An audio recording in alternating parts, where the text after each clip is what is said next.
네, 최근 삼성전자 주가가 강세를 나타내면서 6만 원 선 회복을 눈앞에 두고 있습니다. 뿐만 아니라 또 엔비디아 GTC 개발자 컨퍼런스 개막을 했고요.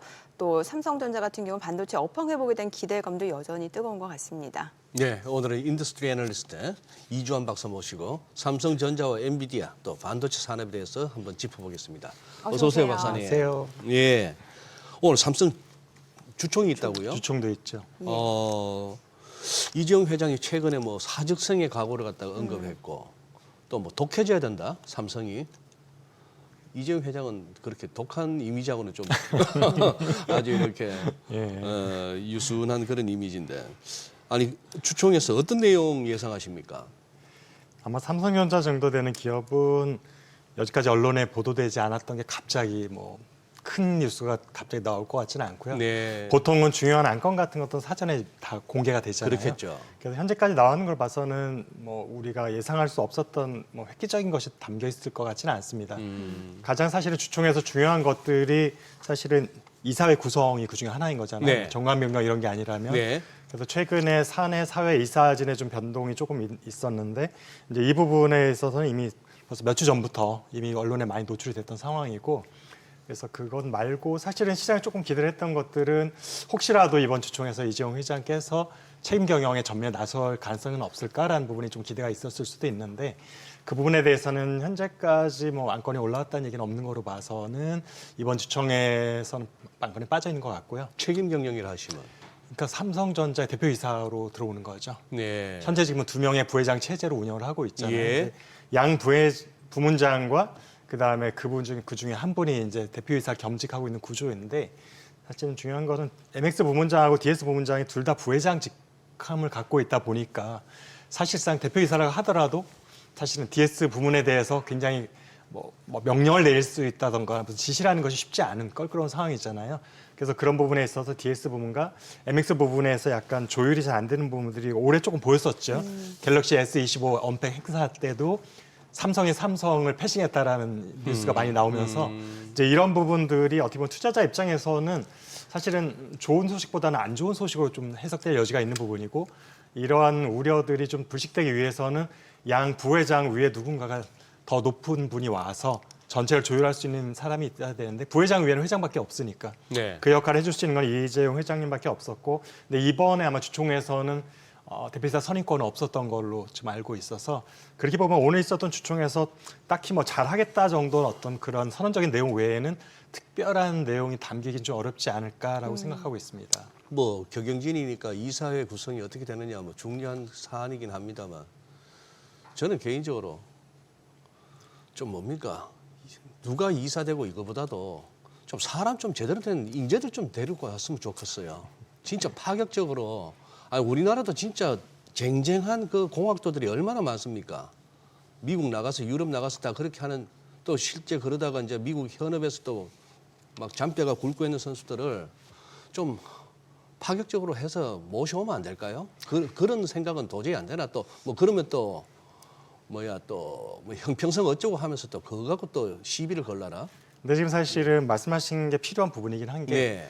이제 우리나라 과학기술 전성기라고 할 수 있는 부분이 90년대, 20년대 초반 정도였었거든요. 네.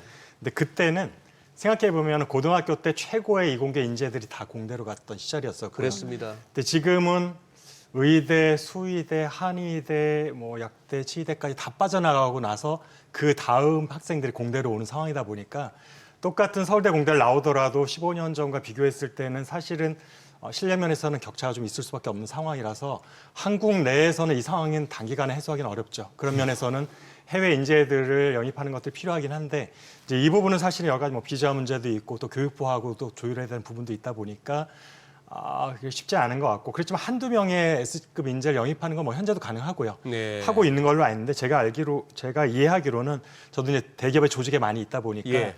한두 명의 천재가 들어와서 조직을 변화시키기보다는 본인이 조직에 용화될 가능성이 훨씬 높습니다. 그래서 사실은 예. 정말 S급의 인재를 데려오더라도 기대했던 만큼 효과를 못 얻는 것이죠. 아. 그러니까 뭐랄까 이렇게 그 희석돼 버리는 거예요. 그 네네네. 능력치들이. 그래서 그런 부분에서 한두 명 영입하는 것으로는 큰 기대는 하기 어려울 것 같고 아예 사실은 한 조직 자체를 신설하면서 수십 명 이상의 인재들을 아예 그냥 새로운 인재들을 다 구성을 하던가 하면서도 또한 사실은 굉장히 힘을 실어줘야 되겠죠. 예. 왜냐하면 그것을 견제하려는 기존 조직들이 있을 거기 때문에 네. 이런 파격적인 조치들이 좀 필요하지 않을까 생각해 봅니다. 아니 반도체 업황 좀 여쭤보고 싶은데 지금 파운드리 뭐 팹리스 부분 이쪽에서 지금 삼성전자는 어떤 상황이에요?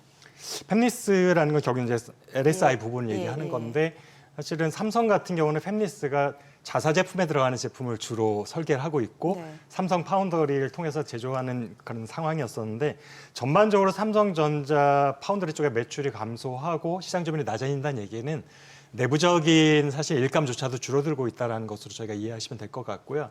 그러다 보니까 지금 삼성전자 파운더리와 팹리스는 사실 어떻게 뭐 묶여 있는 거잖아요. 예. 혼자서 독자 생존할 수 있는 조직이 아니다 보니까 지금 올해 지금 디램 부분 자체 본연의 경쟁력 문제가 불거지면서 작년 예. 하반기부터 파운더리 쪽은 좀 힘을 좀 빼고 있는 느낌.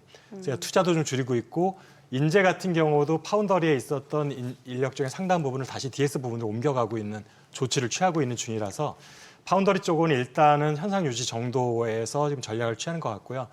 디램과 메모리 부분의 경쟁 역시 다시 이전과 같이 사실 1등의 위치에 다시 설 수 있게 되면 그 후에 다시 파운더리 쪽에 조금 더 힘을 집중할 수 있지 않을까 생각해 봅니다. 그러다 보면은 올 한 해 동안은 파운더리 쪽에는 아마도 큰 힘을 실어주기 좀 어려울 것 같습니다. 예. 그리고 이 부분은요, 뭐 낸드 플래시 이쪽도 이제 주력 상품이니까 또 글로벌 메모리 반도체 제조사들이 요거 이제 낸드 플래시 가격 인상 행렬에 나서고 있다는 것이고 삼전하고 하이닉스도 동참한다고 하고 요 부분은 어떻습니까? 최근에 이게 삼성에서 낸드 납품량이 저조했던 게 또 이걸 또 노림수의 일환이었다는 말도 있던데. 글쎄 뭐 그렇게까지 했는지 모르겠지만 예. 전반적으로 작년 말 올해 초에 우리 한국 기업들 삼성전자나 SK 하이닉스의 재고 수준을 보면은 네. 그렇게 높지가 않은 수준을 유지하고 그래요? 있습니다. 그 얘기는 네. 지금 언론에서도 감산 얘기가 몇 번 나오긴 했었거든요. 그래서 감산을 이미 하고 있는 것으로 저는 이해를 하고 있고 네. 그래서 재고 수준을 어느 정도로 낮춰놓고 나니까 이제 어느 정도 가격 협상력이 조금 높아지는 상황이 됐던 건데 근데 지금의 가격 수준이 작년 이맘때랑 비교해 보면 굉장히 많이 하락돼 있는 상태이기 그래요? 때문에 네. 조금 인상이 된다 하더라도 실적에 큰 기회를 하기 좀 어렵고 더 중요한 거는 진짜 수요잖아요. 비트 그로스인데 그 부분이 지금 올해 1월, 2월 보니까 수출을 가지고 저희가 계산을 환산해 봤을 때 네. 별로 좋지가 않습니다. 그러니까 수요가 여전히 살아나지 않고 있다. 어. 낸드 쪽이 좀 더 심한 것 같습니다. 디램보다. 아하, 그래요. 네. 예. 자, 이번에는 좀 엔비디아 얘기 좀 여쭤볼게요. 지금 연례 개발자 컨퍼런스 GTC 2025 개막이 됐는데 가장 투자자분들이 주목하는 거는 아무래도 젠슨한 기조연설 아니겠습니까? 그렇죠. 예. 그래서 사실은 오늘 같은 경우도 저 뭐 와서 그 얘기 좀 듣고 싶어하는 방법이 굉장히 그러게요. 많아서 네, 네. 오전에만 3개가 잡히는 상황인데 근데 이제 제가 지금 워낙 새벽에 하니까 라이브로 예. 그걸 보지 못했고 예. 아침에 많은 이제 정리되어 있는 기사들을 보고 판단을 하는 건데요. 네. 근데 그분의 일정 부분 이제 영문 기사도 있었고 일단은 기대치만큼 딱 발표가 된 것 같아요. 기대치라는 것들은 블랙길 이후 루빈까지 이미 작년 이맘때 발표를 했었고 네. 루빈 이후에 그럼 아키텍처에 대한 이제 로드맵에 대한 것들이 당연히 기대하는 것들인데 2028년도에 파인만이라는 아키텍처를 하겠다라고 일단 네이밍까지는 했어요. 아. 근데 구체적으로 어떤 성능, 그다음에 어떤 조합 이런 것에 대해서는 언급은 없었고요. 그다음에 그보다는 오히려 이제 블랙웰 울트라 올해 하반기에 되면서 네. 올해 내에 이제 어쨌든 호퍼칩에서 블랙웰로 메인이 옮겨질 것이다라는 언급을 하면서 작년 4분기까지만 해도 블랙웰 매출 비중이 한 25% 정도였던 거로 좀 판단이 되고 있는데 올해는 50% 넘기겠다는 의미로 이해를 하고 있고요. 그 외에 제가 이제 주목했던 것들은 루빈 칩이 이제 예정대로 이제 2026년 그다음에 루빈 울트라는 2027년에 이제 출시가 될 텐데 루빈 칩에서부터는 CPU를 자체 설계한 베라 칩을 쓰겠다라고 발표를 했습니다. 이 부분이 어떻게 보면은 우리들이 좀 생각하지 못했던 포인트일 수 있긴 한데 그럼에도 불구하고 주가를 보면 사실은 3% 이상 오히려 하락폭이 커지는 모습을 보여주고 있어서 사실은 그 부분은 투자자들한테 크게 어필하지는 못했던 포인트인 것 같고 그래서 사실은 딱 기대했던 만큼 발표를 했었고 그 이상이 없다 보니까 엔비디아에 대해서 유독 언론이나 투자자들이 기대치가 높아서 사실은 잘해도 그다지 그 주가에 반영되지 못하는 부분들이 많이 있는데 어제 있었던 기저연설도 그 연장선상에서 이해를 하고 있습니다. 지금 뭐 시간의 거래에서도 별로 주가도 반응이 없어요. 거의 조금 하락하고 있습니다. 조금은 예. 약보합 수준에 머물고 있는 거 보니까. 근데 이게 기술적인 측면이나 향후 엔비디아의 그 영업은 사업성은 어떤지 몰라도 이 주가 측면에서는 계속해서 좀 의심이 생기는 것 같아요. 월가에서도. 박사님 한번 엔비디아 주가도 한번 언급해 주실 수 있겠습니까? 제가 가끔 이 자리에서 작년에 많이 주가 연금을 했죠. 시가총액 네. 기준으로 해서 네. 3조 달러 될 거냐, 예. 1위를 유지할 수 있을 예. 거냐, 그럼 2, 3년 뒤에 2배가 될 수 있을 거냐라는 부분인데 예. 일단은 시가총액이 지금 물론 다시 1위 자리는 애플에 내주긴 했지만 여전히 3조 달러가 넘는 굉장히 무거운 주기 때문에 사실은 급등세를 연출하기가 쉽지 않다라는 것이 현실적인 부분이고요. 근데 이 정도 시가총액이 큰 기업이 뭐 2배, 3배, 3배가 된다라는 거는 사실은 현실적으로 불가능한 얘기거든요. 그러려면 나스닥 지수가 근데 박사님 어마어마하게 지금 제가 높아야 확인해 보니까 예. 그동안 빠지는 바람에 시총 지금 2조 8천 3조 밑으로까지 예, 2조 3조 밑에까지. 8,165억이네요. 하긴 지금 120달러도 간들간들하고 그러니까. 118달러까지 예, 내려가니까 한때는 140에서 장중에는 150달러까지 찍은 적도 153불도 있었거든요. 그래서 찍었습니다. 그때가 사실은 3조 4천억, 예, 5천억까지 예. 올라왔던 거고 그래서 사실은 어떻게 보면 현실을 찾아가는 과정인 것 같습니다. 작년에 3조 달러 조금 안 돼 2조 5천억 달러일 때도 PER이 60, 70 정도 됐었거든요. 네, 그랬죠. 그래서 이게 사실은 지금 사실 금리도 영향이 크긴 한데 금리가 빠르게 인하될 거라고 생각하면 그 PER도 감내할 수 있다라고 제가 말씀을 드렸었는데 네네. 금리 인하가 생각보다 지연되고 있잖아요. 네. 그래서 또 조만간 이제 연준에서 발표를 할 텐데 인하로 갈지 동결로 갈지 일단 불확실한 상황이시고 이런 면에서 IT 성장주들이 주가가 지금도 PER이 낮지는 않은 상황에서 만약에 시가총액 2배가 되려면 PER도 2배가 되는 거거든요. 그럼 PER의 100이 넘는 것들을 그 기간을 오래 유지할 수 있을까? 일시적으로는 가능할지 모르겠지만 사실은 자금의 흐름이 그런 식으로 쏠리진 않기 때문에 또 우리가 또 가상화폐 쪽도 새로운 경쟁자잖아요. 주식하고 어떤 자본의 분배 입장에서는 네네. 부동산도 일정 부분 네. 있고 그런 면에 있어서 작년같이 우상향으로 계속 올라가는 건 좀 기대하기 어려울 것 같고요. 그럼에도 불구하고 여전히 분기별로 실적은 항상 서프라이즈를 보여주고 있어요. 분기 실적이 나쁘지 않고 그 정도 규모의 기업, 매출로 보면 지금 반도체 기업 1위거든요. 지금 2년 연속 1위를 달성했거든요. 이미 인텔, 삼성전자를 다 뛰어넘었고요. 네. 그런 기업이 사실은 지금의 매출 성장률을 유지하고 있다는 것 자체가 어메이징한 건데 예. 투자자들은 그보다 더 높은 걸 기대를 하는 것 같습니다. 제가 볼 때 그 정도면 충분히 잘하고 있는데 그러다 보니까 주가로만 본다면 어느 정도 박스권에서 올해는 많이 오르락내리락 할 것 같다고 저는 예상을 합니다. 그렇게 보신다. 120에서 150 사이에서 많이 움직일 것 같습니다. 네. 네. 국내 기업 같은 경우는 이제 삼성전자하고 SK하이닉스가 지금 그 GTC 2025에 참가를 했잖아요. 다 높으신 분들도 참석하고 있고. 그러니까요. 예, 그래서 뭐 실제로 이제 엔비디아 그 차세대 뭐 블랙엘 또 루빈 여기에 또 과연 뭐 SK하이닉스뿐만 아니라 또 누가 납품할지 여부 또 지금 보니까 굉장히 치열한 신경전 벌이고 있는 양상이라면서요. 예. 근데 사실은 이게 뭐 CES라든지 GTC 같은 데 부스를 만들긴 하지만 예. 이건 어떻게 보면 다 모형들을 만들어 놓고 우리 네. 이거 할 수 있다라는 것을 쇼하는 거잖아요. 예. 그것하고 정말 기업과 기업 간에 구매 계약하는 거하고는 다른 얘기라서 예. 아마도 지금 얘기는 하고 있을 것 같아요. 특히 SK 하이닉스 같은 경우는 기존의 4세대, 5세대를 가장 많은 물량을 엔비디아하고 납품 계약을 했었던 기업이기 네. 때문에 올 하반기에 블랙엘 울트라가 나오면 아마도 HBM4 6세대라고 하는 새로운 제품이 아마도 탑재될 것 같은데 이 부분에서 현재까지는 기술력과 양산 가능성이 가장 앞서 있는 건 아무래도 하이닉스라고 판단이 되고 네. 있고요. 중요한 거는 우리가 이제 삼성전자가 최근에 주가가 좀 많이 오르긴 했었잖아요. 맞아요. 그래서 어느 정도 기대감 이런 것들도 있을 텐데 제가 볼 땐 변곡점이 되는 게 하반기에 그러니까 블랙엘 울트라 출시됐을 때 HBM4의 경쟁사와 동일한 시점에 엔비디아 납품이 시작될 수 있을지 콜테스가 통과할 수 있을지에 따라서 그때 만에 성공한다면 제가 볼 땐 7만 전자도 충분히 가능하다고 보는데 만약에 이번에도 작년과 마찬가지로 홀로 도태된다고 하면은 4만 전자도 또 각오해야 되지 않을까. 올해 같은 경우 사실 하반기가 굉장히 삼성전자 입장에서는 중요한 포인트 같습니다. 그래서 파운더리 문제는 오히려 좀 묻혀 있어가지고 네. 그 부분은 오히려 좀 더 관심사에서 뒤쪽에 있을 것 같아요. 4만.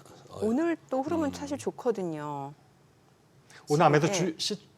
우리 주주총회에 대한 네, 기대감이 네. 있을 것 같고 여기에서 뭔가 지금 뭐 새로운 내용이 당기기 힘들겠다고 했지만 그래도 뭔가 상징적인 어나운스먼트가 나올 수는 있잖아요. 네네. 이재용 회장 직접 참석하실지는 잘 모르겠지만 어쨌든 그런 면에 있어서 기대감이 있는 것 같은데 이 흐름이 사실은 계속 이어질지 여부는 지금 여러 가지 뭐 우리 관세에 대한 우려감도 있고 그다음에 앞으로 뭐 환율에 대한 부분들 여전히 우려감이 있다 보니까 네. 외국인 투자자가 며칠 하긴 했었지만 이게 계속 지속될 수 있을지는 조금 더 지켜봐야 되지 않나라고 생각합니다. 지금 방금 이제 HBM4 이게 6세대라고 말씀하셨는데 박사님 그거 맞죠? 6세대가 HBM4고 HBM3E가 5세대예요. 그러니까 2하고 3에 거기서 그게 이넨스트입니까? 아니면은 뭐 어떤 의미? 맞습니다. 이넨스드라는 이넨스트의 의미. 조금 더 조금 향상돼 더 있는 향상된 기능.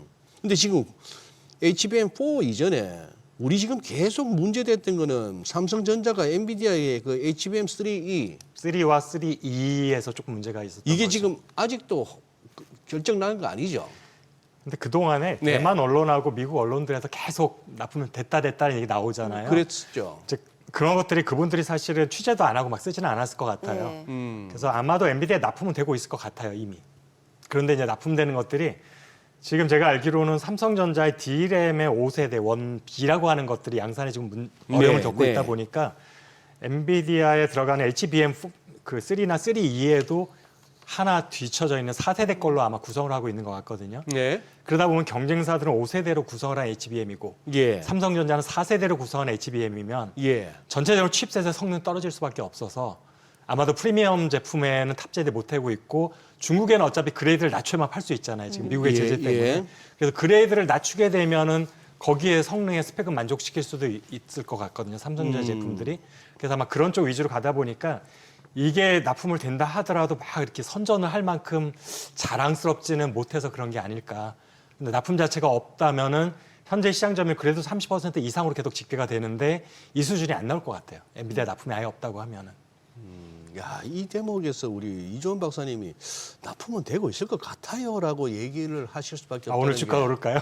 아니 그거보다도 이게 확실하게 우리가 무슨 뭐 회사에서 우리가 하고 있습니다 이런 식으로 알리는 것도 밝히는 것도 아니고 그게 그냥 사실은 뭐 엔비디아하고 상호 공식화 발표하지 말자라는 어떤 같은 그럴 수도 논의가 있다. 있었을 수도 있고 아니면은 엔비디아는 I don't care이지만 삼성전자 입장에서 지금 말씀드렸던 주로 이제 중저가 제품 위주 야, 중국으로 가는 네. 중국향 위주로 가다 보니까 딱히 그걸 가지고 홍보하기가 조금 애매한 부분이 있어서 그럴 수도 있고 두 가지 가능성이 다 있는 것 같습니다. 그러네요. 들어보니까. 사실 그 HBM4, 그러니까 6세대 이쪽에서 핵심 변수는 이제 아무래도 마이크론하고 TSMC 협력 강화가 아닐까 싶은데 이렇게 되면 삼성전자 입지는 좀 좁아질 수밖에 없는 거잖아요. 제가 볼 때는 엔비디아 입장에서는 사실은 HBM을 공급할 수 있는 기업이 많을수록 좋거든요. 네, 네네. 그렇겠죠. 그래 가격 협상에도 네, 네. 유리하고 물량도 원하는 만큼 확보할 수 있는데 그래서 사실은 특정 기업을 배제하고 싶지는 않을 것 같아요. 엔비디아 네네. 입장이라면. 네. 그러다 보면은 올해 하반기에 HBM4가 본격적으로 양산하고 탑재된다고 했을 때에도 특정 기업을 우선적으로 하기보다는 성능이 더 좋은 기업, 아하. 더 많은 물량을 더 빠르게 공급할 수 있는 기업한테 초도 물량을 더 많이 줄 가능성이 높다고 보고 있고요. 네. 그러니까 철저히 그냥 비즈니스 기준으로 판단을 할 것 같아서 뭐 특별히 같은 미국 기업이라고 마이크론한테 특혜를 준다거나 뭐 이러지는 않을 것 같습니다. 지금 저 중국은 어디까지 왔습니까? 그 기술력이 반도체 쪽에. 이게 뭐 언론만 보면 타이틀만 보면은 네. 네. 뭐 어떤 언론은 이미 따라잡혔다라는 표현까지도 쓰고 예. 네. 제가 사실은 얼마 전에도 이제 책을 쓰면서 많이 분석을 했잖아요. 네네. 그래서 그 정도는 아니거든요. 왜냐하면 기본적으로 중국에 지금 EUV 장비가 아예 들어가지 못하고 있어요. 예. EUV 장비가 들어가지 못한 얘기는 로직에서는 7나노 밑으로 못 만든다는 얘기가 되는 거고요. 근데 지금 삼성전자, 인텔은 지금 뭐 2나노 얘기를 하고 있잖아요. 예. TSMC도 그렇고 예. 그만큼의 갭이 아직 있는 거고 어. 이건 사실은 사람의 문제라기보다는 하드웨어의 문제인 거죠. 하드웨어예요. 머신의 문제인 거고. 근데 그것은 EUV 장비가 반입만 되게 되면 언제든지 빠르게 따라올 수 있는 부분이고. 그 못 그다음에 들어가는 거는 못 들어가는 건 미국이 막고 있어서 막고 있었어. 거고. 그다음에 D램과 낸드 같은 경우는 EUV가 한국 기업들도 몇 스텝을 쓰기는 해요. 네. 없이도 근데 만들 수는 있어요. 왜냐하면 D램 같은 게 아직도 12나노 정도이기 때문에 7나노까지는 EUV 없이도 가능하다고 그랬잖아요. 이론적으로. 그래서 사실은 D램과 낸드가 좀 더 로직보다는 빠르게 쫓아오고 있는 게 맞는 것 같지만 아직까지도 한국 기업하고 그러니까 세대로 비교를 하자면 2세대 이상 차이가 있는 것 같은데 문제는 그 한 세대의 기간이 옛날에는 몇 년씩 차이가 났는데 지금은 그게 굉장히 좁혀졌다라는 거죠. 예. 왜냐하면 점점 기술 라인이 더 높아지니까 선두 기업들이 빠르게 도망가기 힘든 거죠, 구조가. 근데 후발주자는 아직까지도 조금 기술이 넉넉하기 때문에 빨리 따라갈 수 있는 이런 것 때문에 지금 위기론이 좀 더 요즘 많이 나오는 것 같습니다. 네, 알겠습니다. 오늘 내용 잘 들었습니다. 네, 고맙습니다. 고맙습니다. 감사합니다.